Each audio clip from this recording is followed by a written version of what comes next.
All right, this is Tapped In with Dave Figueroa-Martinez. This one's going to accompany the Coaching in Chaos How to Teach Mid-Roll article. And a couple of things that I want to touch on are short cues, finding the moments, driving where the action goes, and scaling to a student's level. And one of the biggest parts or difficulties that students often have is when they get paired with other teammates, they don't get active roles that are geared towards them. Sometimes someone might be 6 months in and they're just getting wrecked. If we want to be good partners, specifically the instructors and coaches, I like to scale my roles with students based on what I want them to understand and based on the level of intensity that they can actually handle. So when I'm rolling, specifically with new students, I'm taking my time. I'm giving them really short cues, oftentimes deep breath, remember to breathe. Sometimes I follow up with, okay, what do you want to do now? What's next? And it gives them just almost like you're feeding someone, like an actor, lines. It just gives them a moment to focus on something very specific, shrinks the field of vision down. When you're rolling, especially as a new person, there's so many things coming at you. There's so much information to take a hold of. You don't know what to focus on. So sometimes their win for the day or that round or that moment is just to catch their breath. Sometimes it's to focus on a grip that I need them to do, or maybe they're mid transition to a sweep or something and they're kind of caught in this in-between stage. What do you need to do now? And that focus them right back to where they should be. Sometimes I'll allow them to have a pause. If it looks like they are actively processing what's going on and finding a solution, I don't want to butt in. I don't want to ruin their process. But at the same time, if it's taking too long, then I have to react. So if you're a white belt 6 months in, I'm going to give you a longer lead time. If you are a purple belt, that lead time may be a second or two or may not even exist depending on your skill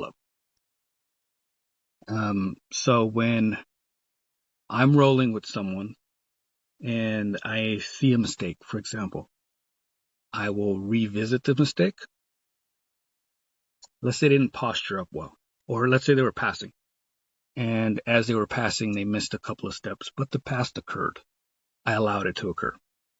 I will often escape the position and go back to the guard that they were passing. If it was half guard, I'm going right back to half. I'm going right back to closed guard if that's the case. Maybe they're not passing butterfly guard well. I go right back to it.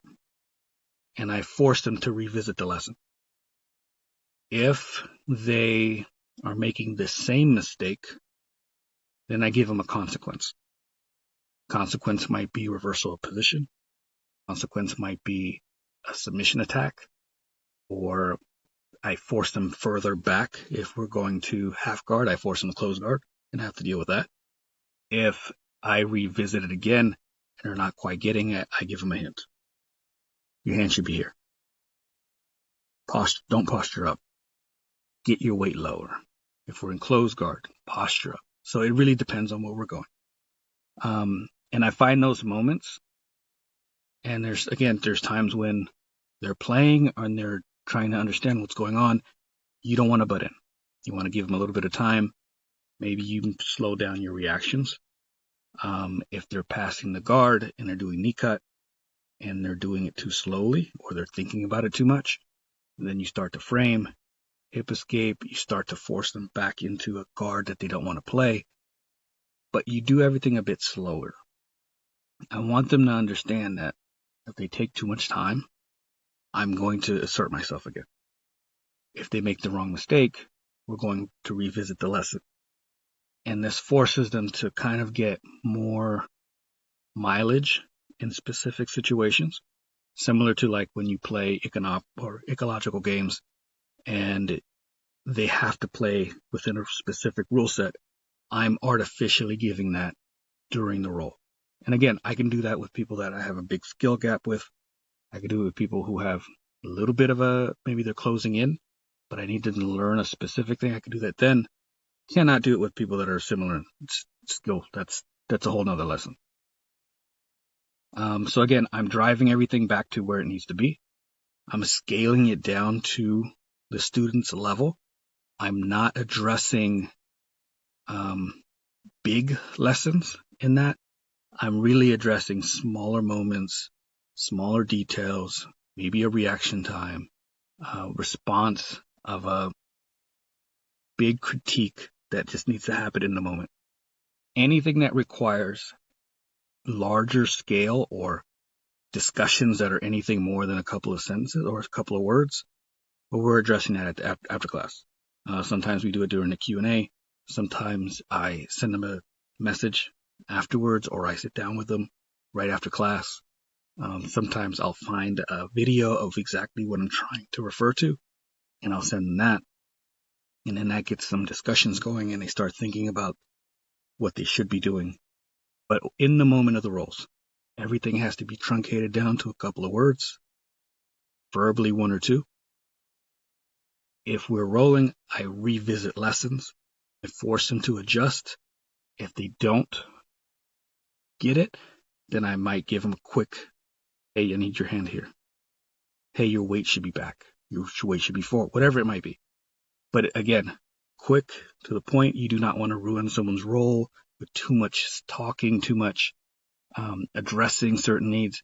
Roll time is the fun time, and that's the reward for coming to class. So you don't want to ruin that. Take your time, address the bigger pictures later, try to remember, like, hey, I remember you did this, this, and that.